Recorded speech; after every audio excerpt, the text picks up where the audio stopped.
नमस्कार, हमारे इस खास प्रसारण खास शो 2 साल मोदी सरकार में आपका स्वागत है।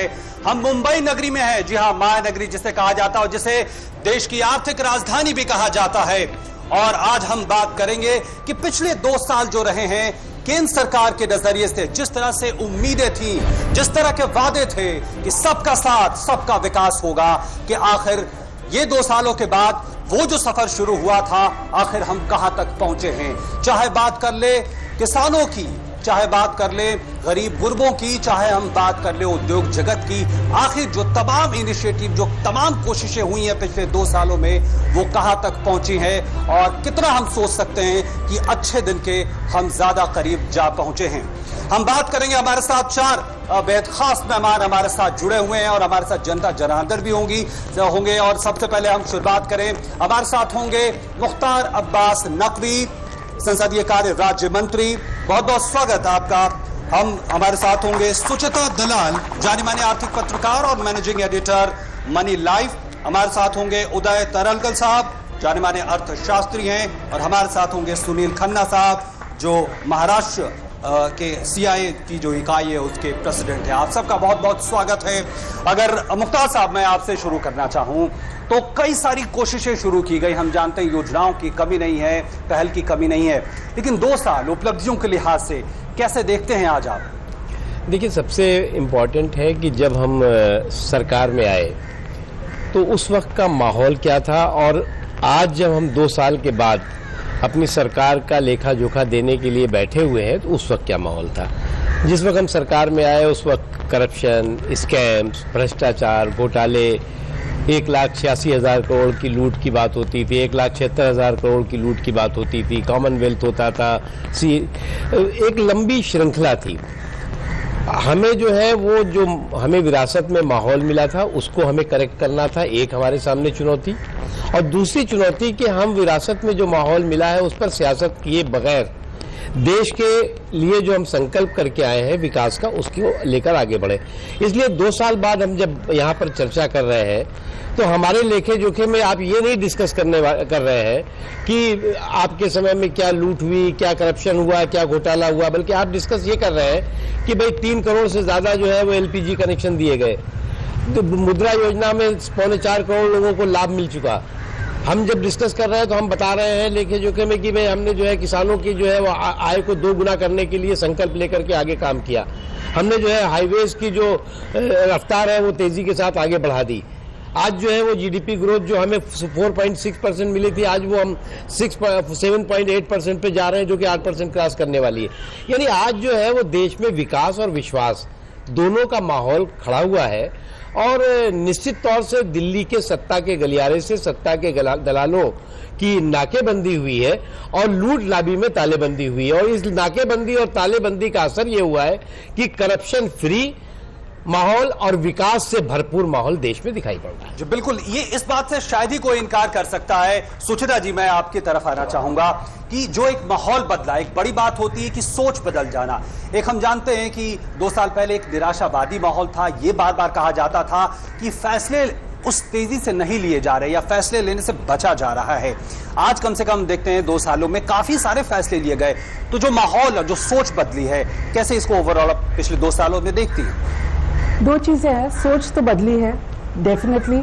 हम करप्शन की बात नहीं करते हैं और at the central level corruption की बात ही नहीं होती है एट द हाईएस्ट लेवल। लेकिन डाउन द लाइन सब चेंज करना बहुत मुश्किल है।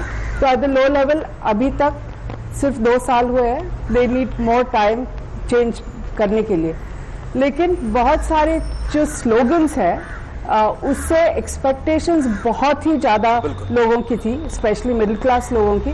तो जितने हमने स्लोगन सुने हैं उसके हिसाब से लोगों को लगता है कि थोड़ा धीरे से चल रहा है, लेकिन हर दिन कुछ नया निकलता है जो पिछले सरकार का 10 इयर्स में जो नहीं हो रहा था। जैसे ये बैंक के एनपीएस है। मैं मानती हूँ कि आज के डेट पे बैंक एनपीए सबसे बड़ा इशू है, लेकिन वो इशू बीजेपी गवर्नमेंट का नहीं है, वो पिछले सरकार का है। तो ये सब क्लीन अप करने के लिए बहुत देर लगेगी।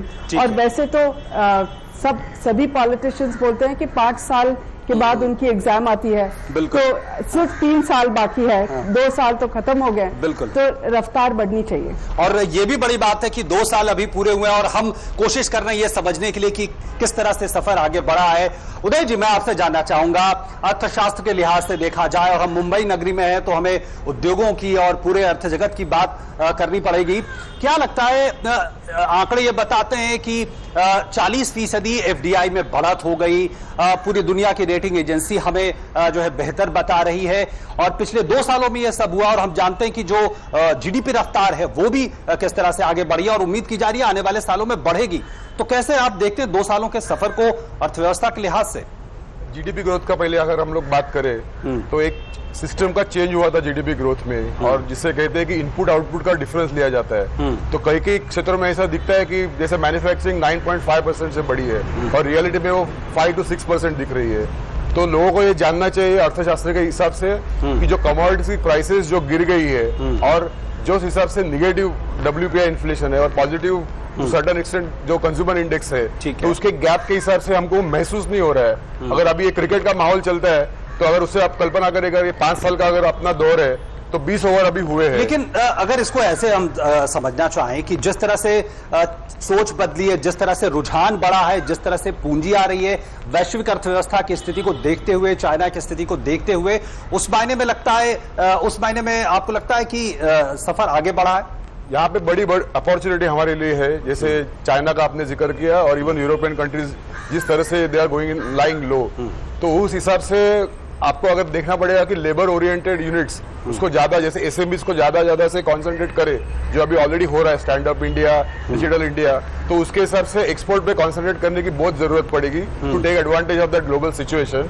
और मेरे ख्याल से उस तरफ से अभी steps are being taken up, but it is too early to expect, because अगर कोई बोलता है कि ये सरकार से मुझे निराशा हुई है तो मैं कॉम्प्लीमेंट समझता हूँ, क्योंकि आपकी आशाएं बहुत बड़ी है। बिल्कुल बिल्कुल बिल्कुल। खन्ना जी, मैं आपसे ये जानना चाहूंगा, हम बात कर रहे हैं कि पूरा 2 साल किस तरह से माहौल बदला है।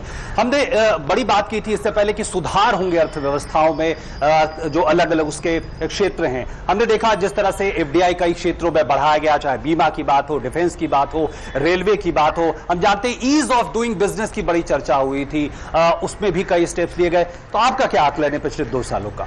देखिए, इस सरकार ने, मोदी सरकार ने जो भी हमारे इनिशिएटिव लिए, स्कीम्स बनाई हैं, वो एक शॉर्ट टर्म गेन के लिए नहीं किए हैं, वो एक होलिस्टिक अप्रोच है लॉन्ग टर्म गेन के लिए कि हमारे देश को कैसे आगे भी बढ़ाया जाए। और जैसा कि हमारे मिनिस्टर साहब ने कहा कि विकास और विश्वास का माहौल बढ़ा है। आप देखेंगे कि दुनिया में अब भारतवर्ष की एक रिस्पेक्ट बढ़ गया है, लोग इन्वेस्ट करने आने के लिए तैयार हैं यहाँ पे। और सरकार ने जो इनिशिएटिव्स लिए हैं वो एक लॉन्ग टर्म बेनिफिट्स के देखते हुए किए हैं। जैसे आप देखिए मेक इन इंडिया, अगर आप इंडियन डेमोग्राफी देखें तो हमारे 2/3 of the population is below the age of 35, और दुनिया के करीब 32-33% यूथ जो है सिर्फ वर्किंग पॉपुलेशन हमारे इंडिया में है। तो हमको ध्यान रखना है कि हम एम्प्लॉयमेंट कैसे बढ़ाएं आगे, एम्प्लॉयमेंट के लिए हम क्या कर सकते हैं, और उसके लिए जो मेक इन इंडिया प्रोग्राम शुरू किया है ये बहुत महत्वपूर्ण है। और हमारे लिए खुशी की बात है, गर्व की बात है कि CII ने इसमें पार्टनर बना DIPP और महाराष्ट्र गवर्नमेंट के साथ, और ये प्रोग्राम का हमने फरवरी में आयोजन किया था मुंबई में, जिसमें कि करीब 16 लाख करोड़ के जो है MOU साइन किए हैं। और हमारे लिए, महाराष्ट्र के लिए खासकर गर्व की बात है कि उसमें करीब 7.9 लाख करोड़ जो है इन्वेस्टमेंट वो सिर्फ महाराष्ट्र में साइन हुए हैं। तो ये एक माहौल है मेक इन इंडिया का। लेकिन मेक इन इंडिया के लिए काफ़ी कुछ आगे इंफ्रास्ट्रक्चर की जरूरत है, जैसे स्किल डेवलपमेंट के लिए। तो फोकस है स्किल डेवलपमेंट के लिए, क्योंकि आपको जो है हर तरह के लोग काम करने के लिए चाहिए, टेक्नीशियंस चाहिए, अनस्किल्ड, सेमी स्किल्ड लेबर्स। तो स्किल डेवलपमेंट पे फोकस दिया गया है। डिजिटल इंडिया एक बहुत बड़ा महत्वपूर्ण फोकस है, डिजिटल इंडिया, बिकॉज इससे जो है ट्रांसपेरेंसी बढ़ती है, इससे नॉलेज बेस बढ़ता है, और आपकी लास्ट माइल कनेक्टिविटी बढ़ती है, जिससे जो सिस्टम में लीकेज होता है आप उसको अरेस्ट कर सकते हैं। बिल्कुल। तो मुख्तार साहब, अगर देखा जाए तो जिस तरह से मेक इन इंडिया है, दूसरे इनिशिएटिव की बात हो रही है, हम जानते हैं मेक इन इंडिया अगर होता है तो यहाँ के स्किल्ड लोगों की जरूरत होगी, स्किल्ड इंडिया उसके लिए कोशिश की जा रही है। हम जानते हैं मेक इन इंडिया होगा तो उसमें रोजगार लोगों को मिलेंगे। अगर हम कहते हैं कि निवेश बढ़ गया तो उसका मतलब यहाँ जो व्यापार का जो दायरा वो बढ़ गया, यानी लोग ज्यादा काम करने वाले चाहिए। तो किस लिहाज से आप देखते हैं जो इस तरह की इनिशिएटिव है और लोगों की का जो दरअसल में फायदा है, कैसे इसको आप देखते हैं? देखिए, एक चीज हमें समझना होगा कि जो जैसा कि अभी भाई साहब ने कहा, ये बात सही है कि देश के लोगों की प्रधानमंत्री श्री नरेंद्र मोदी जी से बहुत ज्यादा एक्सपेक्टेशन है। इसलिए एक्सपेक्टेशन है कि लोगों का विश्वास बहुत है। जिस पर विश्वास नहीं होता उससे कोई एक्सपेक्टेशन नहीं हो सकती। अगर आप देखें कि हमारी सरकार, मोदी जी की सरकार, रिफॉर्म और परफॉर्म दोनों दिशा में बराबर से चल रही है। Social reform, economic reform, agriculture reform, हम एक लंबी रिफॉर्म की श्रृंखला के साथ है। अगर आप पार्लियामेंट में देखें तो हमने जो है रिफॉर्म से रिलेटेड जो है लगभग 1 दर्जन से ज्यादा बिल पास किए, जो कि हिस्ट्री है इस देश की संसदीय इतिहास की। और उसके साथ ही साथ जो कानून का पूरा मकड़ जाल था, उसमें 1175 ऐसे कानून थे जो कानून की किताबों का हिस्सा जरूर थे, लेकिन उसका कोई यूज नहीं था। उसको हमने खत्म किया है। ये पहली बार हुआ है हिंदुस्तान के संसदीय इतिहास में कि कानून बनाने के साथ साथ कानून को खत्म करना भी मोदी जी ने अपनी प्राथमिकता रखी। एक चीज। दूसरी चीज कि अब लोगों की एक्सपेक्टेशन है, निश्चित तौर से उस एक्सपेक्टेशन को पूरा करने की दिशा में हमें इस बात का संतोष है कि हम जब 2 वर्ष का अपना लेखा जोखा दे रहे हैं तो एक पारदर्शी सरकार, एक ईमानदार सरकार और देश के विकास को तेजी के आगे बढ़ाने वाली सरकार। मेक इन इंडिया की हम जब बात करते हैं तो हम मेक इन इंडिया के बात इसलिए संकल्प लेकर के काम कर रहे हैं कि जो चीजें डिफेंस से रिलेटेड, जो चीजें दुनिया के, हिंदुस्तान के और जो क्षेत्र है उसकी जो चीजें हमें विदेश से लेनी पड़ती थी, हमारे देश में उसका निर्माण होगा। हमारे देश में निर्माण होगा तो रोजगार बढ़ेंगे, हमारे देश की अर्थव्यवस्था और मजबूत होगी।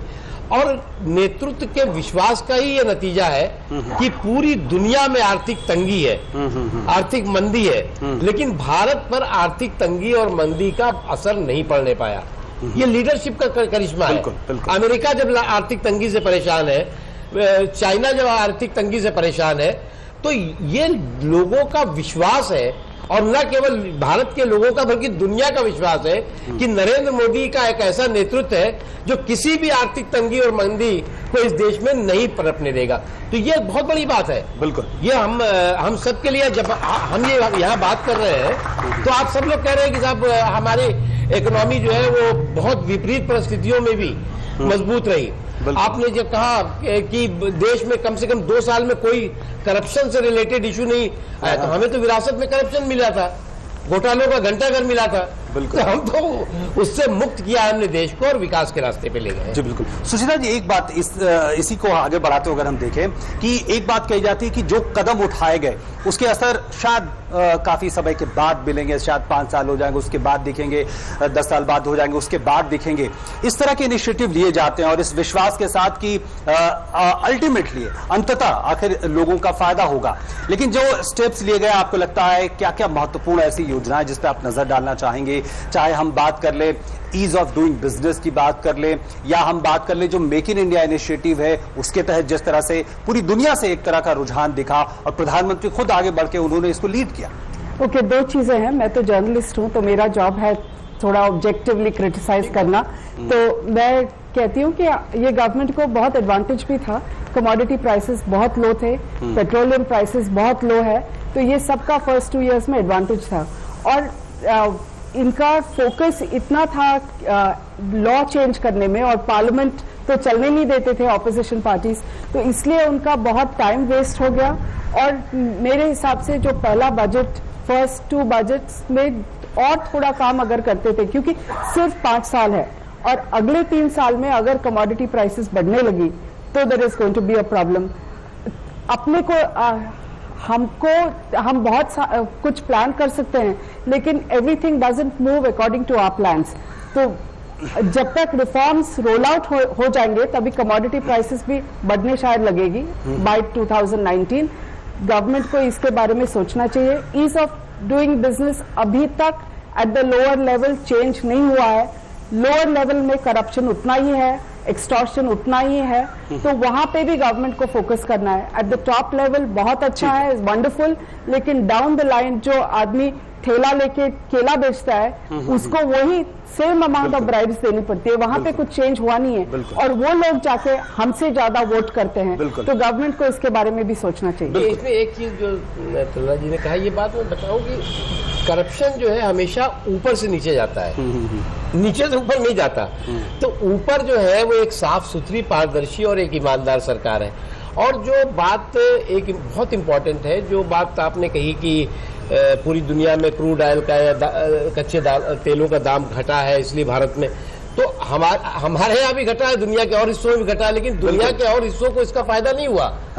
हमारी जो इकोनॉमी है वो अगर मजबूत है, स्टेबल है, और दुनिया में अमेरिका में भी घटा है, ब्रिटेन में भी घटा है, चाइना में भी घटा है। बिल्कुल, तो बिल्कुल। इसका मतलब यह है कि लोगों का विश्वास है, और बिल्कुल विपरीत परिस्थितियों में ये 2 साल हमने निभाए हैं। कभी जो है वो अवार्ड वापसी प्रोग्राम हो रहा है, कभी जो है वो इंटॉलरेंस का जो है वो एक फैब्रिकेटेड पॉलिटिकल प्रोपेगेंडा हो रहा है, पार्लियामेंट को चलने नहीं दिया जाता, पार्लियामेंट में जो है जो काम रिफॉर्म से जुड़े होते हैं, देश के विकास से जुड़े होते हैं, उसको रोका जाता है। जीएसटी जैसा बिल, अब उससे सारे स्टेट जो है वो सहमत है, सारी पॉलिटिकल पार्टीज कहती है जीएसटी होना चाहिए, एक सिंगल विंडो टैक्सेशन सिस्टम होना चाहिए, लेकिन कांग्रेस के मित्र कहते हैं नहीं होने देंगे हम, क्योंकि हम नहीं चाहते कि देश के जो है विकास के रास्ते पे तेल बढ़े। हमें उम्मीद है कि अगले सेशन में हो जाएगा, लेकिन बिल्कुल निश्चित तौर पे इस पे भी गंभीर सवाल है। एक बात मैं खन्ना जी आपसे जानना चाहूंगा, ये कहा जाता है, जो नकवी साहब ने कहा कि हमारे यहाँ जो मूलभूत जो हमारे अर्थव्यवस्था की जो स्थिति है, जो स्ट्रक्चर है, वो काफी मजबूत, फंडामेंटल जिसको आप लोग कहते हैं बार बार, और इसका एक बड़ा कारण ये है कि हमारे यहाँ जो छोटे छोटे, चाहे वो किसान हो, चाहे वो खोमचा लगाने वाला कोई भी गरीब व्यक्ति हो, वो कहीं ना कहीं एक बचत की उसकी एक भावना होती है। और हम जानते हैं, यहाँ मैं आर्थिक समावेशन या कहें अगर जनधन की सीधे सीधे बात करना चाहूं, हम जानते हैं सीधे न सिर्फ जो है करोड़ों की संख्या में खाते खुले हैं, बल्कि 40,000 करोड़ सरकार के पास आए भी हैं। तो आपको लगता है ये कितना बड़ा कदम रहा? ये जो जनधन आधार मोबाइल नेटवर्क जो शुरू किया है, इससे जो है देश में काफ़ी ट्रांसपेरेंसी बढ़ेगी और लास्ट माइल कनेक्टिविटी तक जाने में, लीकेज जो हमारा होता है सब्सिडी ट्रांसफ़र करने में या अंतिम फैमिली तक पहुंचने में, उससे हमारी काफ़ी जो है एक तो नॉलेज बेस हमें बढ़ता है। तो ये जो डिजिटाइजेशन स्कीम शुरू की है जो सरकार ने, उससे जो है सिटीजन तक से जाने के लिए और डेटाबेस पे जो काम किया है, उससे हमारी ट्रांसपेरेंसी काफ़ी बढ़ेगी। जहाँ तक आर्थिक अर्थव्यवस्था का सवाल है, हमारी आर्थिक व्यवस्था क्योंकि हमारा डोमेस्टिक कंजम्पशन काफ़ी है, जिसके कारण हमें एक्सपोर्ट और बाहर के देशों पे ज़्यादा निर्भर नहीं रहना पड़ता है, और उसको मजबूत करने के लिए हमने काफ़ी कदम उठाए हैं, जैसे ईज़ ऑफ डूइंग बिजनेस। पहले हमें जो बिजनेस स्टार्ट करने में हमें भारत में काफ़ी परेशानियां होती थी, और जो ईज़ ऑफ डूइंग बिजनेस शुरू का ये माहौल शुरू किया है, इससे क्या है स्टेट्स के बीच में कॉम्पिटिटिव स्पिरिट आ गई है और एक होड़ लगी है कि हम कैसे आगे बढ़ें। जैसे महाराष्ट्र है 8वें नंबर पे है, और हमारी जब मिनिस्टर्स और ब्यूरोक्रेट से बात होती है तो हमसे फीडबैक ले लेते हैं, डिस्कस करते रहते हैं कि कैसे हम इसको अगले वर्ष में कि पहले 3 स्थान पे हम महाराष्ट्र को लाएं। तो ईज़ ऑफ डूइंग बिजनेस पे काम हो रहा है। एमएसएमई सेक्टर का बहुत बड़ा महत्व है, और उस एमएसएमई सेक्टर को हमें स्ट्रेंथन करने की ज़रूरत है। अगर हमें देश को आगे विकसित करना है, मैन्युफैक्चरिंग को आगे ले जाना है, तो हमारे CII में हम बहुत सारे प्रोग्राम करते हैं, transforming MSME to transform India. तो ग्राउंड लेवल पे जो है काम, ये थोड़ा समय लगेगा, लेकिन उसकी तरफ हमारा जो ध्यान है, हम उसकी तरफ अग्रसर हो रहे हैं और फोकस कर रहे हैं जी। और साथ ही साथ सिर्फ हमें मैन्युफैक्चरिंग के फोकस नहीं करना है, सोसाइटी की तरफ भी बहुत ध्यान देना है। सोसाइटी कनेक्ट के, सोसाइटी की तरफ से हमारे जो इश्यूज है, जैसे सूखा, महाराष्ट्र में सूखा काफी पड़ा हुआ है, काफी इलाके हैं, तो उसमें हमें काम करने की काफी जरूरत है, और उसके लिए सरकार भी अग्रसित है, काफी काम किया है, हाँ। काफी करने की कोशिश है और हम CII की तरफ से भी सरकार के साथ जी। अब लगे हैं कि कैसे आगे और काम। बिल्कुल हम जानते भी हैं कि जो पिछला बजट रहा है उसमें किस तरह से ग्रामीण क्षेत्रों में सिंचाई पे काफी ज्यादा जोर दिया गया है। 30,000 करोड़ से ज्यादा सिर्फ सिंचाई पे दिए गए। उदय जी, मैं जानना चाहूंगा इसी बात को अगर आगे हम बढ़ाएं कि हम जानते हैं कि लोगों तक पहुंचना, चाहे वो खातों के जरिए हो, चाहे वो कल्याणकारी योजनाओं का फायदा सीधे उन्हें उनके खाते तक पहुंचाना हो, ये इतने सालों तक कभी नहीं हुआ और ये हम जानते काफी तेजी से हुआ है। आपको लगता है कि जो एक जो गैप रह जाता था, एक जो खाई रह जाती थी कि सरकार कुछ चाहती है या सब्सिडी देना चाहती है, को फायदा देना चाहती है, वो नहीं पहुंच पाता था, तो इस प्रक्रिया को जो एक फाइनेंशियल इंक्लूजन हम कहते हैं, किस तरह से आगे बढ़ी है बात? जैसे आपको सबको पता है कि जो जितने जनधन में अकाउंट खुले हैं, इट्स अ वर्ल्ड रिकॉर्ड, जो इतने शॉर्टेस्ट टाइम में खुले हैं। उसमें एक बात करूंगा मैं कि कितना भी क्रिटिसिज्म इस गवर्नमेंट के ऊपर जो होता है, there is one saying in English that politician thinks of next election and statesman thinks of next generation. तो Modi ji is actually thinking of next generation. So whatever happens, like आप एक उदाहरण लीजिए क्रॉप इंश्योरेंस का। अभी crop insurance में अगर agriculture को आपको इंश्योरेंस देना है तो उसके लिए GPS सिस्टम की जरूरत होती है।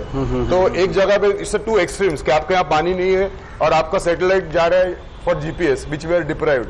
तो दोनों बैलेंस करना जरूरी होता है। क्रिटिसिज्म करना तो इट्स वेरी इजी। तो हमने देखा कि जैसे जनधन योजना से जो योजना बनी है जैम, जितने लीकेजेस हमने अभी रोकी है, जैसे पहल में जो गैस सब्सिडी है उसमें 15,000 करोड़ की जो होती थी लीकेज वो रुक गई है। कितने डुप्लीकेट राशन कार्ड्स स्टूडेंट्स उनको उड़ाया दिया गया है। तो इसका जो पूरा नतीजा होता है, तो ये जो सेविंग होता है वेस्टफुल एक्सपेंडिचर था, it was going in wrong hands. बिल्कुल, उसका अभी सही मामले में उपयोग हो जाएगा। और इसी के लिए हम लोग अगर बर्ताव करते हैं कि हम लोग स्मार्ट सिटी की बात कर रहे हैं, तो स्मार्ट सिटी में तो पहले रूरल एरिया को सिटी में आना है। बिल्कुल, तो आप डिजिटाइजेशन का इससे फायदा ले सकते हैं और इसी तरह हम जा रहे हैं। जी मुख्तार साहब, एक बात अगर हम किसानों की बात की अगर उनकी बात करें तो हम जानते हैं कि काफी सालों से एक समस्या रही थी। और हम चाहे फसल बीमा योजना की हम बात कर ले, सॉइल हेल्थ कार्ड की बात कर ले, या सिंचाई को बढ़ाने के लिए जिस तरह से कोशिशें हुई हैं, कैसा रहा सरकार का और क्या फोकस था? देखिए, पहली बात यह कि अगर आप देखें तो हम लोग मैं भी बचपन से सुन रहा हूँगा, बहुत से जो साथी बैठे हैं उन्होंने भी बचपन से सुना होगा, उनके जो परिवार के लोग हैं उन्होंने भी बचपन से सुना होगा, ये देश जो है वो कृषि प्रधान देश है। मेरा गांव मेरा देश, मेरे देश की धरती सोना उगले उगले हीरा मोती, सुनते आते थे हम लोग। लेकिन सरकारों के जो बजट हुआ करते थे वो सारी चीजें होती थी लेकिन कृषि गायब होती थी। एग्रीकल्चर सेक्टर जो है वो पूरी तरह से इग्नोर किया जाता था। ये पहली बार है कि मोदी जी ने कहा कि नहीं, एग्रीकल्चर सेक्टर हमारी प्रायोरिटी होगी, हमारी प्राथमिकता होगी। और इसीलिए अगर हमने एक कमिटमेंट और संकल्प लेके दिखाया है कि हम किसान की इनकम को आने वाले 4-5 सालों में डबल करेंगे। हमने कहा कि ये आपका जो है वो कृषि बीमा योजना है, सिंचाई पर हमने जोर दिया।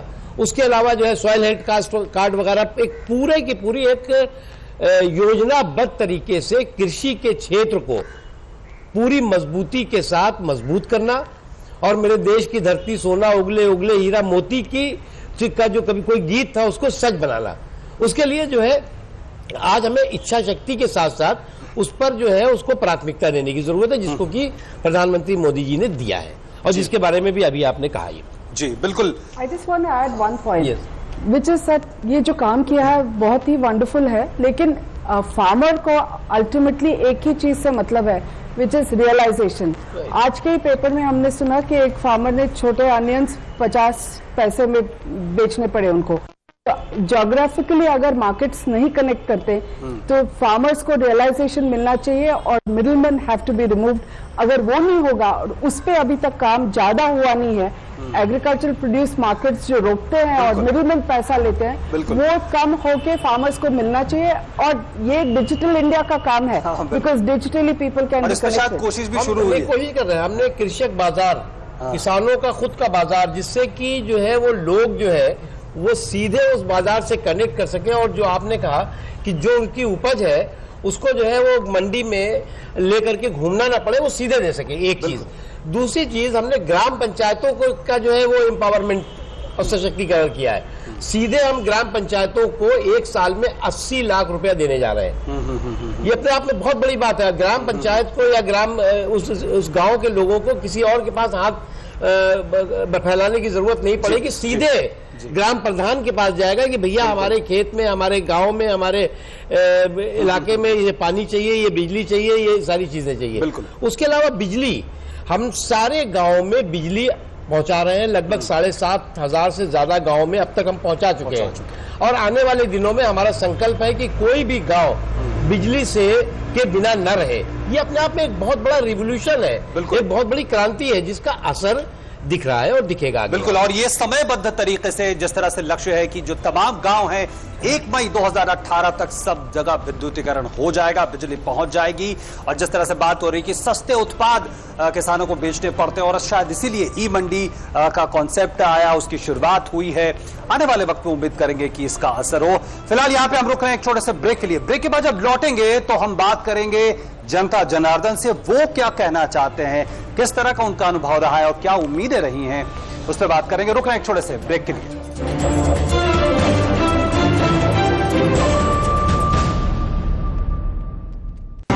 सुर्खियों की भीड़ में अहम खबरें, असल मुद्दे जो डालते हैं आपकी जिंदगी पर असर, दिन भर की हर बड़ी खबर का बेबाक विश्लेषण, सच, सटीक, संपूर्ण। न्यूज नाइट, सोमवार से शुक्रवार रात 8 से 10 बजे, सिर्फ डीडी न्यूज पर।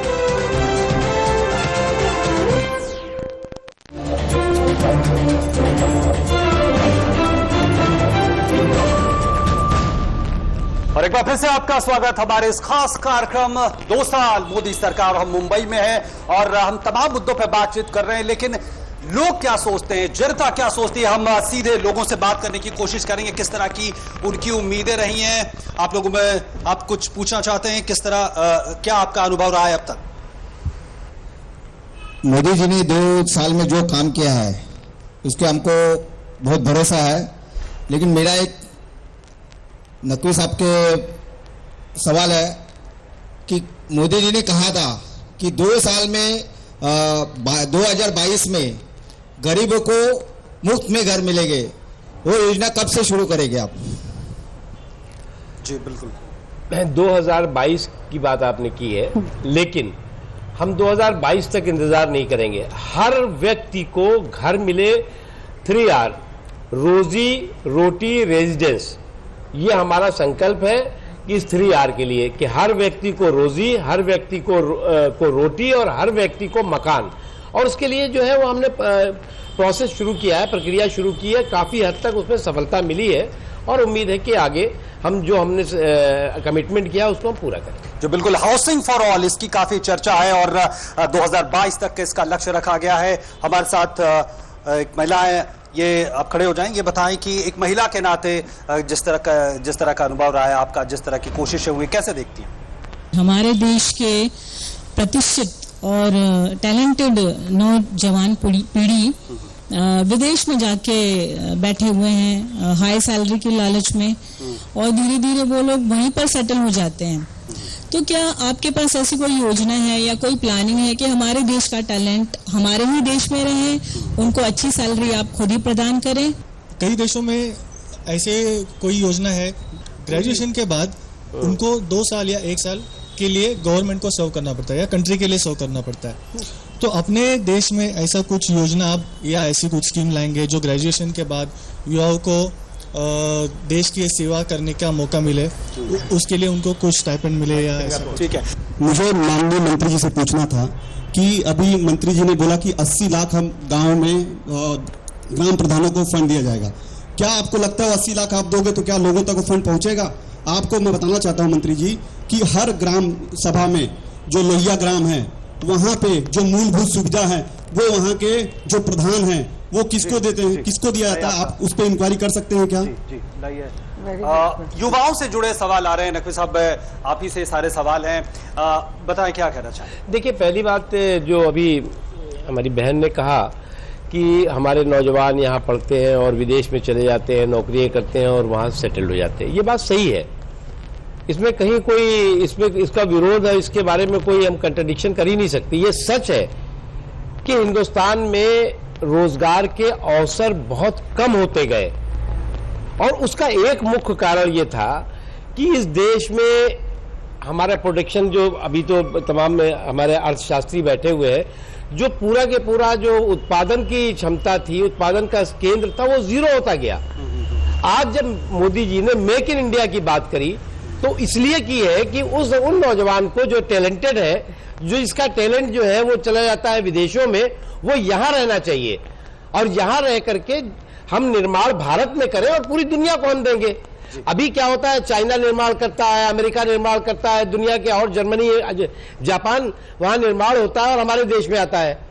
हम यहाँ निर्माण करके वहां पर भेजेंगे। डिफेंस सेक्टर में भारत जो है वो बहुत बड़ा उसका खरीदार है, लेकिन हमें क्या करना पड़ता है कि हम विदेशों पर निर्भर करते हैं। इसी तरह से आईटी सेक्टर है, इसी तरह से और सेक्टर है, और जो हम make in India, digital India, ये सारी चीजें हमने प्रक्रिया शुरू की है, वो इसी लिए शुरू की है कि रोजगार के अवसर बढ़े। एक दूसरा ये कि हमारे टैलेंट को हमारे ही देश में उस टैलेंट का इस्तेमाल हो सके। जी बिल्कुल, और इसमें इसी बात को अगर आगे बढ़ाए, सुनील खन्ना जी, अगर आप इस पर रोशनी डालना चाहें, जो startup India, stand up India, बिल्कुल, ये सीधे सीधे युवाओं की प्रतिभा को मौका देता है। ये सब जो स्कीम शुरू की है, startup India, stand up India, entrepreneurship पे, तो ये जो है हमें रोजगार बढ़ाना है, हमें युवाओं को मौका देना है। और जैसा कि आप सबको पता है कि हमारी एवरेज एज जो है इंडिया की कम होती जा रही है और 32% of the working population is in India. हमारे 2/3 of them of the our population is below the age of 35 और उनको हमें रोजगार बढ़ाना है, उनकी स्किल बढ़ानी है। तो उसके लिए जो प्रोग्राम शुरू कर रहे हैं, startup India, stand up India, make in India, ये उसी डायरेक्शन में है। दूसरी तरफ आपको एक और ध्यान देना है कि अगर आप विकसित देशों में देखें तो वहां पे एवरेज एज बढ़ती जा रही है, वर्किंग पॉपुलेशन वहां कम होती जा रही है। और ये हमारे लिए अपॉर्चुनिटी है फ्यूचर में कि हम वो मैन्युफैक्चरिंग इंडिया में आ जाएगी, क्योंकि वहां काम करने वाले लोग नहीं होंगे। तो हमारा जो इस सरकार का उद्देश्य है कि माइंड और हैंड, इन दोनों को हम कैसे एक साथ काम करें ताकि इस देश में उद्योग की स्थिति बढ़े, लोगों को एम्प्लॉयमेंट बढ़े, मिले और देश समृद्ध हो। जी बिल्कुल, आपके बहुत सक्सेसफुल स्टेट गवर्नमेंट्स रहे हैं, record highest state growth, Madhya Pradesh Shivraj Singh Chouhan, mister Modi himself in Gujarat, Raman Singh Chhattisgarh में, आप बिहार में कोरिलेशन थे तभी भी ग्रोथ रेट हाई था। सो आपका पार्टी का एक ट्रैक रिकॉर्ड है कि कंसिस्टेंटली, इवन इन पंजाब, तो आप कंसिस्टेंटली ग्रोथ डिलीवर कर सकते हैं, आप में पोटेंशियल है, पर सेंटर में growth is good for the moment, but जो एक्सेलरेशन जनरली बीजेपी गवर्नमेंट्स देती है वो स्लो है थोड़ी। So what is the difference कि स्टेट और सेंटर में क्या फर्क आ जाता है? नहीं, मैं इसमें स्लो इसलिए नहीं मानता डियर।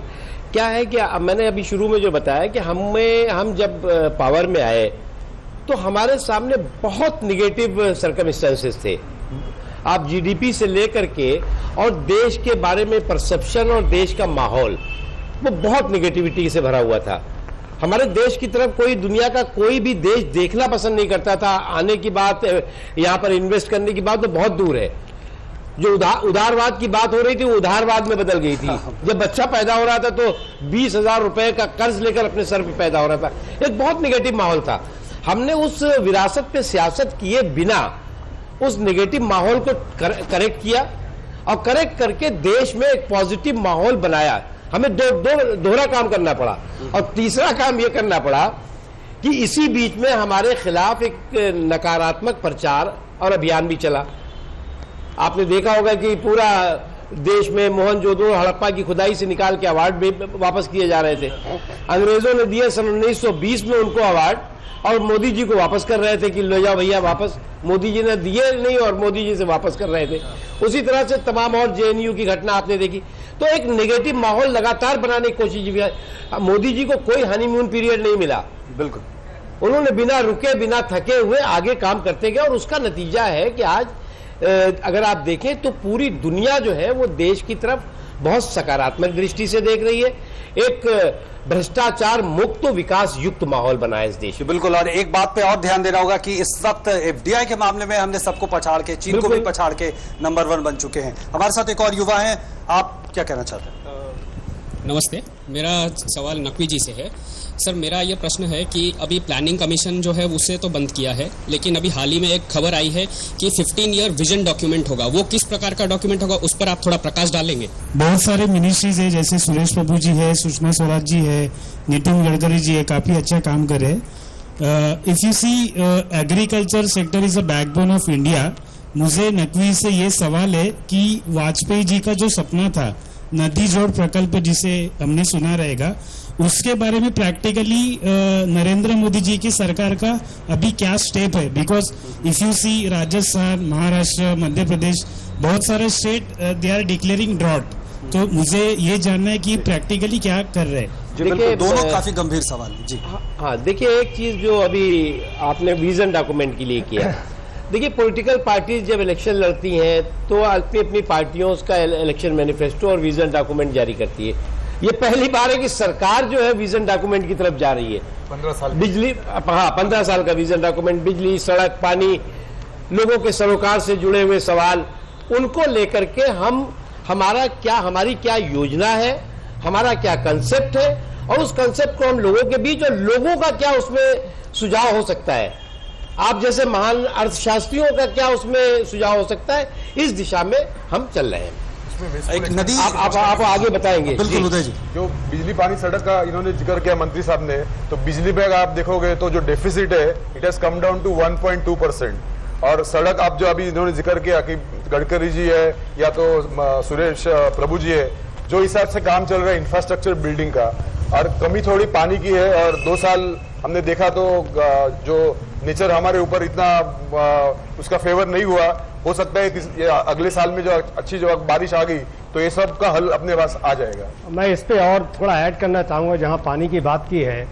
अभी तक हमारा जो डेवलपमेंट होता है बड़ा हैपजर्ड वे में करते थे, और अगर आपने पढ़ा होगा 27 अप्रैल को नीति आयोग ने एक इंटीग्रेटेड अर्बन डेवलपमेंट प्रोग्राम शुरू किया है, जिसमें स्टेट ऑफिशियल्स, गवर्नमेंट ऑफिशियल्स को वो ट्रेन कर रहे हैं। सिंगापुर के साथ टाई अप किया है, और उनका जो प्लान ये है कि जो डेवलपमेंट होगा जिसपे टोटल इंटीग्रेटेड अर्बन डेवलपमेंट होगा, जिसपे water, waste water, and waste management, solid state management, सबका एक तरफ ध्यान दे।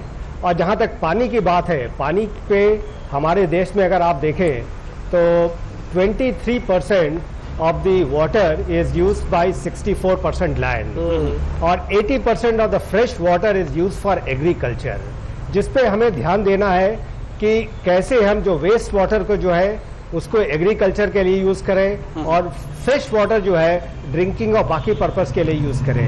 उसमें हमने CII में थोड़े पायलट प्रोजेक्ट शुरू किए हैं, जिसकी काफी सफलता रही है पिछले 1-2 साल में। और हमने अभी एक पुणे डिस्ट्रिक्ट का हमारा एक टूल है CII का, हमारा water centre of excellence water का है, उन्होंने वाटर स्कैन एक टूल है जिससे पूरे पुणे डिस्ट्रिक्ट को उन्हें सर्वे किया है, एक करीब 160 सैटेलाइट से डेटा लेके, जिसपे वाटर लेवल कैसे है, वाटर फ्लो कैसा है, और हमने उसकी एनालिसिस रिपोर्ट सबमिट की है, और उसको हम इम्प्लीमेंट करने को भी तैयार हैं। और अगर वो इम्प्लीमेंट होता है तो 2 साल में पूरा पुणे डिस्ट्रिक्ट जो है वाटर सरप्लस हो जाएगा। और ऐसे ही हमारा प्लान है, करीब 50 इंडिया के 10 स्टेट में 50 डिस्ट्रिक्ट हमने सेलेक्ट किए हैं जहां वाटर शॉर्टेज है, और उसको अगर हम एनालिसिस कर रहे हैं, इम्प्लीमेंट करेंगे तो वाटर पे काफी हमारा ध्यान जो है इम्प्रूव कर सकेंगे। बिल्कुल, कुछ और सवाल हम लेते हैं, आप कुछ पूछना चाहते? नमस्कार, मेरा सवाल तो नहीं, मेरा आक्रोश है। आक्रोश ये है कि जो संसद में हुड़दंगई करते हैं लोग सर, जैसे हमारे आम नागरिक का, मध्यम वर्गीयों का, गरीबों का, नौजवानों का जो बिल अटका पड़ा है, जैसे GST वगैरह, ये बिल आप पास क्यों नहीं करवाते? या तो ऐसा कानून बनाइए कि जो भी हुड़दंग मचा रहे हैं, उनको हुड़दंगई कहूंगा मैं, उनको बाहर करिए आप। जी, और इसी में एक तथ्य ये भी है कि जो पिछला सत्र रहा है बहुत सफलतापूर्वक, देखिए सफलता है, हम उसको संतोषजनक मान सकते हैं, लेकिन बहुत सफल इसलिए नहीं मान सकते कि कई बहुत महत्वपूर्ण बिल अभी भी राज्यसभा में लगभग 45 बिल ऐसे हैं जो अटके पड़े हुए हैं। जो भाई साहब ने कहा वो बात बिल्कुल सही है कि राजनीतिक पूर्वाग्रह से, राजनीतिक कारणों से, उसका कोई तर्क हो तो ठीक है, राजनीतिक कारणों से आप बिल को सिर्फ इसलिए रोकना चाहते हैं कि देश के प्रोग्रेस पर कैसे पॉलिटिकल पलीता लगाओ। तो देश के प्रोग्रेस पर पॉलिटिकल पलीता लगाने के लिए आप देश के प्रोग्रेस को रोक रहे हैं, उसका लोगों में आक्रोश साफ दिखाई पड़ रहा है। इसलिए हमने इस बार भी कांग्रेस के मित्रों से और जो और लोग हैं उनसे भी कहा है कि भैया हमसे आप जो कुछ झगड़ा कर लो। दिक्कत ये हुई है कि कुछ लोग आज भी ऐसी सामंती मानसिकता के लोग हैं जिन्हें ये डाइजेस्ट नहीं हो पा रहा है कि एक गरीब का बेटा इस देश का प्रधानमंत्री कैसे बन गया, और बन गया तो ठीक है, वो सफलता के साथ कैसे देश के गांव, गरीब, किसान, झुग्गी झोपड़ी के इंसान के विकास के लिए काम कर रहा है। पूरी दुनिया उसको आज इस गरीब के बेटे को नतमस्तक होकर सलाम क्यों कर रही है। तो ऐसी सामंती मानसिकता के लोगों को आज डाइजेस्ट नहीं हो पा रहा है और वो इसलिए इस तरह के निगेटिव माहौल को बनाने की कोशिश करते हैं। जी, The 2 years of Modi government has been good. There is no corruption issues, but there are two things that I want to know from you.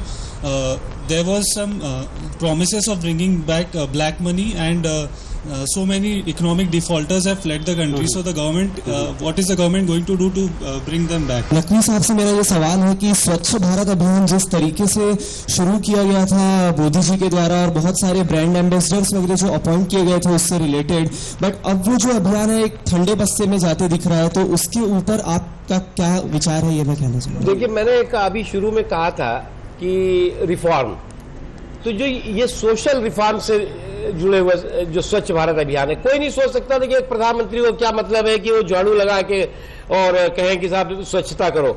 आप ये बताइए कि आज जब आप गाड़ी से चलते हैं, मोटरसाइकिल से चलते हैं, तो कोई भी कागज का टुकड़ा है, कुछ भी आप चिप्स खा रहे हैं या कुछ आप पॉपकॉर्न खाते हैं, तो आप जो है वो सड़क पे फेंकने का मन करता है आपको? नहीं करता ना। ये सफलता है स्वच्छ भारत अभियान की। आज से पहले जा रहे गाड़ी से फेंक दिया, 3 व्हीलर से जा रहे हैं तो इधर फेंक दिया। अभी जो है वो आप 100 बार सोचते हैं कि जेब, अगर कुछ नहीं जगह तो जेब में डालते हैं, कहीं आप जाके कूड़ेदान में फेंकते हैं। ये है स्वच्छ भारत अभियान की सफलता। इसको कहते हैं कि सोशल अवेयरनेस कैंपेन है, ये सोशल रिफॉर्म है। तो इसलिए इस दिशा में जब हम बढ़े हैं तो निश्चित तौर से कोई ठंडे बस्ते में नहीं है, आगे भी आगे बढ़ेगा। ये कोई सरकारी योजना नहीं कि रोड पे जो है वो सड़क बना रहे हैं हम। बिल्कुल, इस पे मैं थोड़ा ऐड करना चाहूंगा। ये सब काम जैसे स्वच्छ भारत है, ये बेसिक नीड है और हम ये एक्सपेक्ट सेंटर से नहीं कर सकते कि सेंटर आके सड़क पे झाड़ू लगाएगी या सफाई करेगी। ये हम सब नागरिक का काम है कि हम स्वच्छता की तरफ ध्यान दें। सोसाइटीज है, कैसे वो वेस्ट को मैनेज करें, वेस्ट मैनेजमेंट के म्यूनिसिपैलिटीज है, ग्राम पंचायत है। और इस मामले में मैं आपको थोड़ा उदाहरण देना चाहता हूँ कि CII से हमने औरंगाबाद में एक लोकेलिटी, सिडको लोकेलिटी, हमने एक NGO के साथ वहाँ पे स्वच्छ भारत शुरू किया जी, और उसका हमने 3 महीने के अंदर देखा है कि पूरी कॉलोनी साफ है, कोई डस्टबिन नहीं है। सोच में बदलाव, और वो काफी जरूरी है। एक बात और, एक सवाल काफी महत्वपूर्ण, काला धन से जुड़ा हुआ एक सवाल आया था, और इस पे जिस तरह से सरकार ने SIT बनाई, और जहां तक मेरी जानकारी है पिछले 2 साल में 1400 से ज्यादा इस तरह के मामले जो है लगाए गए हैं। कैसे इसे आप देखिए, जो आपने काले धन की बात करी, काले धन के बारे में जो है वो इससे पहले जो सरकारें थीं, वो पहली बात तो काले धन के बारे में कोई किसी तरह की कानूनी कार्रवाई की बात ही नहीं करती थी। दूसरी चीज ये कि जिन देश के अलग अलग विदेशों में जहां पे काले धन की संभावनाएं थी, वो देश कहते थे हम भारत के साथ कोई सहयोग नहीं करेंगे, भारत के साथ कोई मदद नहीं करेंगे। उन देशों से मदद लेने का उन देशों के साथ ट्रीटी हुई और उन देशों ने ये कहा कि हम भारत की मदद करेंगे, जो भी काला धन भारत का यहाँ होगा हम उसका आने पाई वापस करेंगे। एक चीज। दूसरी चीज ये कि आपने कहा कि जो बैंकरप्सी से रिलेटेड जो आपने कहा कि साहब जो लोग लेके भाग जाते हैं वो कैसे होगा, हमने उसके लिए कानूनी व्यवस्था की है और आपको हम यकीन दिलाते हैं कि दुनिया के किसी कोने में भी काला धन होगा तो वो चूहे की बिल से निकाल करके आना पाई देश के लोगों में वापस किया जाएगा। बिल्कुल। और कुछ और सवाल लेने का वक्त हमारे पास है जी। मुझे ये जानना था कि मेक इन इंडिया काफी सफल रहा, मेक इन इंडिया भी काफी सफल रहा, तो हम लोग क्या एक्सपेक्ट कर सकते हैं फ्यूचर में कि मेक इन इंडिया के बाद क्या रहेगा कि भारत की गतिविधि धीमी ना पड़े? सुनील जी, प्रश्न मेरा आपसे। ये जहाँ तक आप कह रहे हैं मेक इंडिया सफल रहा, ये प्रोग्राम सफलता की तरफ बढ़ रहा है। इसको सफल हम तभी कहेंगे जो कि जब हमें इन्वेस्टमेंट जो MOU हमने साइन किए हैं करीब 8 लाख करोड़ के, उसको हम रियलिटी में कन्वर्ट करें। और उसके लिए जो है हम इंडस्ट्री वाले गवर्नमेंट के साथ मिलके काम कर रहे हैं और हर एक एरिया में हम फोकस कर रहे हैं, चाहे वो MSME सेक्टर हो, skill development, because skill development बहुत इंपॉर्टेंट है इसके लिए कि हमारे राइट स्किल्स चाहिए, उसके लिए ease of doing business. Now ease of doing business एक बहुत इसके लिए मायने रखता है, क्योंकि जिससे काम करने में आसानी हो, एंटरप्रेन्योरशिप डेवलपमेंट। तो हमारा फोकस जो है हर तरफ रहा है और मेक इन इंडिया को सफल बनाने के लिए मतलब बहुत प्रयत्न की जरूरत है और काफी उसमें समय लगेगा। हमें यह देखना है कि जो भी हमारे MOU साइन हुए हैं वो रियलिटी में कन्वर्ट होते हैं और हमारा देश समृद्ध होता है। बिल्कुल, तो शुरुआत हो चुकी है और काफी तेज शुरुआत हुई है, उम्मीदें ज्यादा है। यहाँ पे हम रुक रहे एक और छोटे से ब्रेक के लिए, और ब्रेक के बाद जब लौटेंगे तो हम बात करेंगे कि जो आगे आने वाले 3 साल हैं उसके लिए क्या उम्मीदें हम कर सकते हैं, उसके लिए क्या सपने बुन सकते हैं, जिस तरह की कोशिशें हुई हैं उनके मद्देनजर। रुक रहे हैं एक छोटे से ब्रेक के लिए।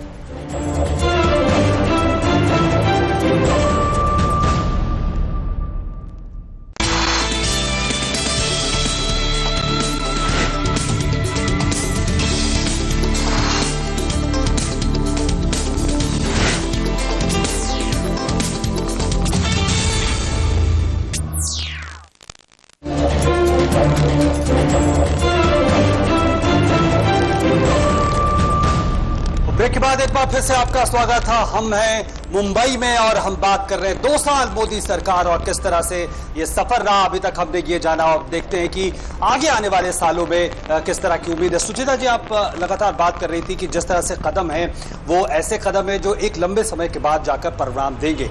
उदाहरण के लिए अगर हम मुद्रा योजना की अगर हम बात करें, आंकड़े ये बताते हैं कि 3 करोड़ से ज्यादा लोगों को इसका फायदा मिला है, 1 लाख से ज्यादा 1 करोड़ ये पैसे दिए गए हैं। आपको लगता है कि ये जो एंटरप्रेन्योर्स ये जो तैयार होंगे ये और कई लोगों को भी रोजगार देंगे, तो कैसे आप देखते हैं इस तरह की योजनाओं का सफर आने वाले सालों में?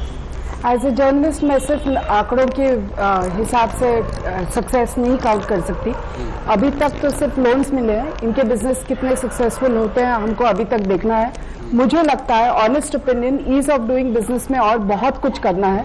जब तक जुडिशरी इंप्रूव नहीं होती और लोगों को, मिडिल क्लास लोगों को जस्टिस नहीं मिलता, तब तक कुछ नहीं बदलेगा। जुडिशियल रिफॉर्म्स एकदम कोर है। बिल्कुल उदय जी, मैं एक बात इसी बात को आगे बढ़ाते हुए, जो नीति आयोग की इन्होंने बात की, नीति आयोग जिस तरह से सामने आया, हम जानते हैं राज्यों को पूरी नीति निर्माण में शामिल करने की कोशिश हुई। सिर्फ ये नहीं कि पैसा देना है बल्कि उस पूरी प्रक्रिया का हिस्सा बनाना है, और प्रधानमंत्री ने टीम इंडिया का कॉन्सेप्ट दिया। आपको लगता है ये कितना मददगार रहा? और हम जानते हैं कि जो जिस तरह से फंड भी अब ज्यादा दिए गए। बिल्कुल सही है कि फेडरल स्ट्रक्चर जो होता है जिसमें राज्य सरकारों को ज्यादा उसमें इंपॉर्टेंस मिलना चाहिए, और अगर आप परसेंटेज वाइज देखेंगे तो ऑलमोस्ट 68% अभी राज्यों को पूरा जो इनकम जाता है। तो सेंट्रल गवर्नमेंट एक तरह से बैक सीट लेके उनको एनकरेज करने की कोशिश की है। अभी हम लोग बात करते हैं डेमोग्राफिक डिविडेंड की, तो ये डेमोग्राफिक डिविडेंड की पूरे जैसे भारत का है हर राज्य का भी है, तो उसमें हम लोग अभी देख रहे हैं कि जैसे जो पहले के यूपी और बिहार, इनमें जो ज्यादा जनसंख्या थी तो एक जमाने में उनसे ऊपर क्रिटिसिज्म होता था। Let me tell you as a economic student, ये जो हम लोग डेमोग्राफिक स्टूडेंट इसकी बात कर रहे हैं एडवांटेजेस की, we are talking about 2020, I won't say 2020, ठीक है, इसका एडवांटेज हमको 2080 तक हो सकता है। ठीक है, तो जो यूरोप में अभी जो प्रॉब्लम हो रहा है कि रिटायर लोग ज्यादा है, वो अपने को आगे सोचना चाहिए। तो उस हिसाब से अगर देखें नीति आयोग का जो स्टेप्स गिरे हैं तो they are avoiding wasteful expenditures, जो काफी हमने देखा कि प्लानिंग कमीशन, तो उन्होंने यूज किया रोलिंग स्कीम, तो खाली रोल होती थी वो, नतीजा कोई कुछ नहीं होता था। तो ये सही मामले में स्टेप लिया है मेरे हिसाब से। ठीक है खन्ना साहब, एक बात इसमें और कही जाती थी कि जिस तरह की जो तमाम योजना उसमें राज्यों की बड़ी भागीदारी है। राज्य अगर उसको सही से लागू करने के लिए प्रतिबद्ध होंगे तो वो पूरी तरह लागू हो जाएगा, और ऐसे में अगर राज्यों को सशक्त किया जा रहा है, पैसे ज्यादा दिए जा रहे हैं, तो जो हम आगे की उम्मीदों की बात कर रहे हैं उसमें कितना विश्वास होता है, उम्मीद होती है? देखिए, ये बहुत बड़ा कदम लिया है कि राज्यों को सशक्त किया गया है। अब डिसीजन जो है राज्य लेवल, ग्राम पंचायत लेवल, बाकी लास्ट माइल कनेक्टिविटी तक दिया गया है।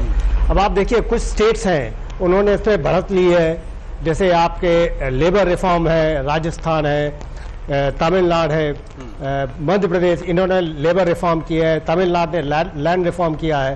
तो ये सब जो है जब तक हमारे राज्य सशक्त नहीं होते हैं, खुद वो डिसीजन ले नहीं पाते थे।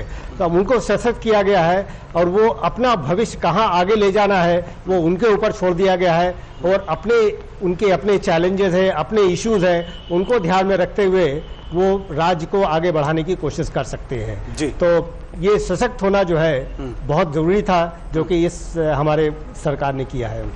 एक यहाँ मैं ऐड करना चाहता हूँ कि नकवी साहब तो पार्लियामेंट्री अफेयर्स के मिनिस्टर है और जीएसटी का जो बड़ा रोल ब्लॉक चल रहा है, और एक जनता में ऐसी एक फीलिंग है कि एक कन्फ्रंटेशन का पॉलिटिक्स चल रहा है, उसकी वजह से नहीं हो रहा है। उसके बारे में मैं जानना चाहूंगा आपसे। जी देखिए, हम कोई कन्फ्रंटेशन नहीं, हमारा तो हमेशा संपर्क, संवाद और समन्वय, कोऑर्डिनेशन, कोऑपरेशन और कम्युनिकेशन के साथ हम सब लोगों के साथ काम करते हैं। और अगर हम कन्फ्रंटेशन करते हैं तो हम इतने बिल पास ही नहीं कर पाते। ये कहीं ना कहीं किन कारणों से हो रहा है ये तो वो लोग बेहतर समझ सकते हैं, लेकिन हम आपके कार्यक्रम के माध्यम से देश को भी विश्वास दिलाना चाहते हैं और आपको विश्वास दिलाना चाहते हैं कि मानसून सेशन में हम जीएसटी लाएंगे किसी भी हाल में, और उसको पास भी कराएंगे। ये हमारा संकल्प है। एक बात ये थी एक चीज, दूसरी चीज ये कि अभी आपने कहा रिफॉर्म की बात, जुडिशियल रिफॉर्म जरूरत है, इस वक्त जुडिशियल रिफॉर्म की जरूरत है, एडमिनिस्ट्रेटिव रिफॉर्म की जरूरत है, जिस दिशा में हम आगे बढ़ रहे हैं, पुलिस रिफॉर्म की जरूरत है, क्योंकि ये देश जो है वो रिफॉर्म चाहता है, सुधार चाहता है। बिना सुधार के आप ये संभव ही नहीं है कि आप जो है वो पूरी दुनिया से मुकाबला कर पाइए। एक बात मैं कहना चाहूंगा, जो सशक्त करने की जो बात हो रही है, कई कोशिशें हुई, चाहे अटल पेंशन योजना की हम बात कर ले, प्रधानमंत्री जीवन ज्योति योजना की बात कर ले, सुरक्षा योजना की बात कर ले, इस तरह की जो कोशिशें शुरू, इसके पीछे क्या सोचती है और क्या आगे आने वाले वक्त में वो उस प्रक्रिया का, जो बड़ी प्रक्रिया, उसका हिस्सा बन जाएंगे? देखिए, क्या होता था कि हम बोलते बहुत थे कि जो समाज का आखिरी व्यक्ति है उस तक जो है वो विकास की रोशनी पहुंचनी चाहिए, बोलते थे हम। जो भी पॉलिटिकल पार्टी है वो बोलती थी कि हम तो ये करने वाले हैं, लेकिन करता कोई नहीं था। मोदी जी ने आकर के आपने कहा अटल पेंशन योजना है, कोई क्या सपने में कोई जो गरीब है, जो रोज रिक्शा चला रहा है, जो रोज जो है वो दिन भर की मजदूरी करता है, क्या सपने में भी सोच सकता है कि रिटायर होने के बाद उसको पेंशन मिलेगी? उसका उसकी जो है वो जीवन के स्वास्थ्य की सुरक्षा हो सकती है? ये सपने में नहीं। 1 रुपया दे करके कोई सोच सकता है कि 1 रुपया दे करके उसकी इंश्योरेंस हो जाएगा उसका? ये जो आखिरी व्यक्ति तक विकास की रोशनी पहुंचे और आखिरी व्यक्ति का एम्पावरमेंट, सशक्तिकरण हो, ये उस संकल्प का एक जीता जागता नमूना है। और आगे आने वाले दिनों में आपको ये देखिए, देश को, अगर आप देश को मजबूत करना चाहते हैं तो देश के गरीबों को मजबूत करना पड़ेगा, देश के कमजोर तबकों को मजबूत करना पड़ेगा, क्योंकि आप ये एक्सपेक्ट नहीं कर सकते कि एक गरीब देश, एक भूखमरी से पीड़ित देश जो है वो दुनिया से मुकाबला कर सके। तो इसलिए ये जरूरी है। जब अभी 54 देशों के अफ्रीकन कंट्रीज के राष्ट्राध्यक्षों की समिट थी दिल्ली में, ठीक है, वो इसलिए यहाँ आए हिंदुस्तान में कि हिंदुस्तान, उन अफ्रीकन देशों में बहुत से अफ्रीकन देश आप लोग जानते हैं जहाँ पर भुखमरी है, गरीबी है, वो इसलिए ये भारत चुना गया मोदी जी के आने के बाद। लीडरशिप देखा और देखा कि साहब इन्होंने कैसे 2 सालों में इतना बड़ा चेंज किया है। हालांकि हमारे देश में उस समय जो है, जब हम अफ्रीकन देशों के राष्ट्राध्यक्ष आए हुए थे, तो जेएनयू में जो है वो भारत की बर्बादी की जंग रहेगी जारी, अफजल हम शर्मिंदा है, तेरा कातिल जिंदा है, नारे लग रहे थे, वो भी हो रहा था, निगेटिव माहौल था, लेकिन उसके बावजूद भी दुनिया पर इसका असर नहीं पड़ा और न देश पे असर पड़ा। जी, लेकिन जब हम आगे उम्मीदों की बात करते हैं 2019 या 2022, जिस तरह से कई योजनाओं का लक्ष्य है, लेकिन बीच का जो सफर है उसमें कई सारे चुनौतियां भी आ सकती है, जिसमें वैश्विक अर्थव्यवस्था का भी है, मानसून का भी मसला है। तो कैसे आप लोग क्या सोच रहे हैं, कैसे होगा ये? देखिए, मानसून का तो ऊपर वाला मेहरबान है और मुझे लगता है कि मानसून ठीक होना चाहिए, अच्छा आना चाहिए। दूसरी चीज जो आपने कहा कि जो पूरे विश्व की आर्थिक चुनौतियां हैं, अभी भी है वो, लेकिन उसके बावजूद भी हमने देश की अर्थव्यवस्था को स्टेबल रखा, उसको जो है वो कमजोर नहीं होने दिया। और आने वाले दिनों में भी हमें पूरा उम्मीद है, अर्थशास्त्री आप लोग बैठे हुए हैं, लेकिन मुझे पूरा उम्मीद है कि जब नींव इतनी मजबूत है तो निश्चित तौर से जो है वो इमारत मजबूत होगी। जी, और इसमें जो राजनीतिक बाध्यताएं हैं, जो राजनीतिक पेचोखम है, उसके बारे में जिस तरह से हम जीएसटी का बार बार जिक्र कर रहे हैं, उसके बारे में क्या कुछ कह सकते हैं? मैं आपको बताऊं ना, एक कविता है, शेर है, दौर है संग आजमाई का। संग आजमाई मतलब कि पत्थर मारते रहते हैं ना लोग, तो दौर है संग आजमाई का और हम आईना सजाते हैं। तुम हवाओं को हौसला बख्शो, हम चिरागों की लौ बढ़ाते हैं। वाह वाह। तो इसलिए जो है हमें वो पत्थर मारते रहे, निगेटिव बातें करते रहे, लेकिन हम जो देश के विकास के संकल्प के साथ आगे बढ़ रहे हैं, हम बिना रुके हुए, बिना थके हुए मोदी जी की सरकार आगे बढ़ेगी, इसमें कहीं किसी तरह का कोई कंफ्यूजन, किसी तरह का कोई कंट्रडिक्शन नहीं। जी बिल्कुल, तो कोई कंफ्यूजन, कोई सोचने की बात नहीं है, और शायद यही इस पूरी बहस से निकल कर आ रहा है कि तमाम तरह के मुद्दे हैं और जिस तरह के संकेत है वो उत्साहित होने का हमें मौका देते हैं।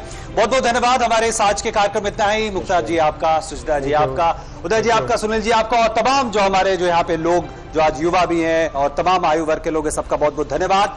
और हमारे इस खास कार्यक्रम 2 साल मोदी सरकार में मुंबई से इतना ही। फिर मुलाकात होगी। नमस्कार।